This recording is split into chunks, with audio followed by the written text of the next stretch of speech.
Suami hadiah aku gelang emas, tapi mak mertua pula sentak. Assalamualaikum semua. Hari ni aku nak meluah apa yang terbuku di hati ni. Aku harap luahan aku ni sampai pada mak mertua aku. Itu pun kalau dia tonton channel Nila. Kepada mak mertua aku, ini ceritan hatiku selepas anak lelaki mak menjatuhkan talaknya, dan hari ini sempena hari penghabisan iddahku. Mak, memang saya bukan menantu pilihan. Memandangkan saya ni tak bekerja tetap, tapi saya ada pelajaran. Bukan dalam negara, tapi nun jauh di UK sana. Tapi saya tak bagi tahu pun bersebab. Ya, saya tidak perlu nak menghebohkan kepada sesiapa, sebab pada saya, sijil ini tidak perlu dihebahkan dan menjadi ukuran sebagai calon menantu. Bila kali pertama kita bertentang mata, ayat pertama mak tanya adalah apakah pekerjaan saya. Saya hanya cakap saya ni bekerja sendiri di samping menjadi guru tuition part time. Tapi belum habis saya jelaskan, mak terus tarik muka depan saya. Macam saya ni seorang loser. Ya, anak mak tu kerja kerajaan. Itu pun sebagai pembantu perubatan. Dengan mudahnya mak luncurkan ayat, paling tidak pun carilah jururawat di depan aku. Wah, macam tu sekali perkenalan kita kali pertama. Sejak dari itu, saya tahu mak bukanlah calon mertua yang saya mahukan. Saya cuba elak dan jauhkan mak. Bukan sebab merajuk, tapi saya tak nak perkahwinan yang mendapat restu terpaksa daripada mak. Tapi anak mak tetap mencari saya, menagih cinta.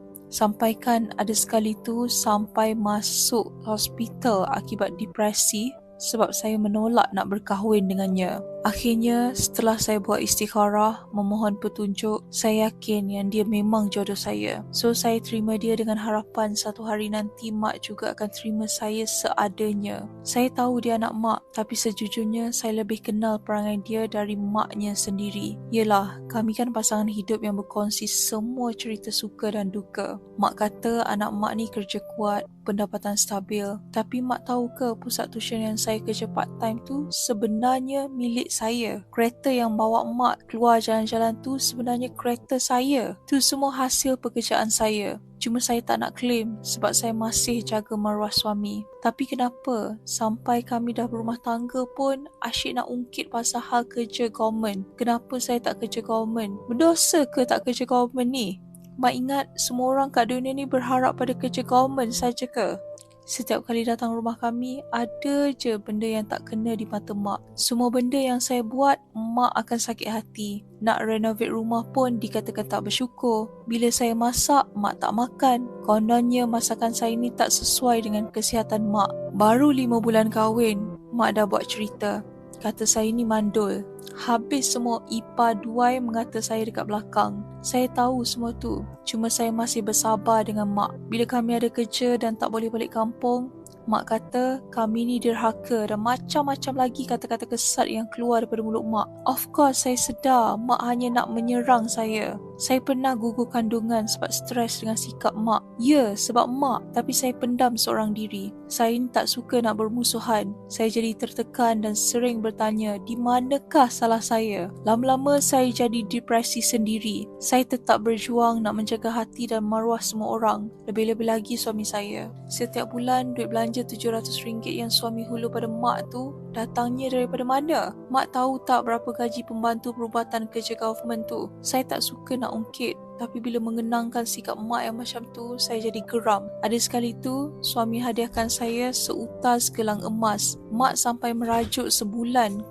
Ada sekali tu, suami hadiahkan saya seutas gelang emas. Mak sampai merajuk sebulan balik kampung sebab tak boleh terima kenyataan yang mak tak dapat. Aduhai, habis saya dimaki hamun oleh ipar duai sebab abaikan mak. Saya dicop menantu derhaka.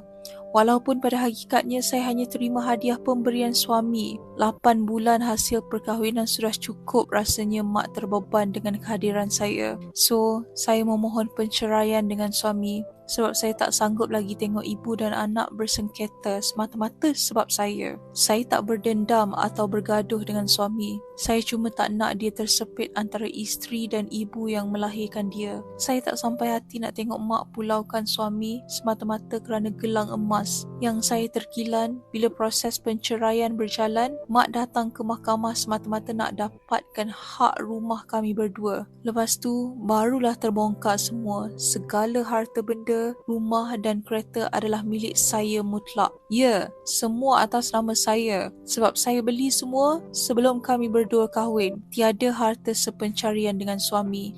So, mak ambillah balik anak mak. Saya pulangkan semula dan kahwinkanlah dia dengan wanita kerja government yang mak idam-idamkan tu. Walaupun ada sisa cinta antara kami berdua, tapi saya tak boleh terima dan sukar nak kembali lagi. Saya selalu berpesan pada bekas suami, isteri boleh diganti, tapi mak dia hanya seorang saja. Biar saya yang pergi.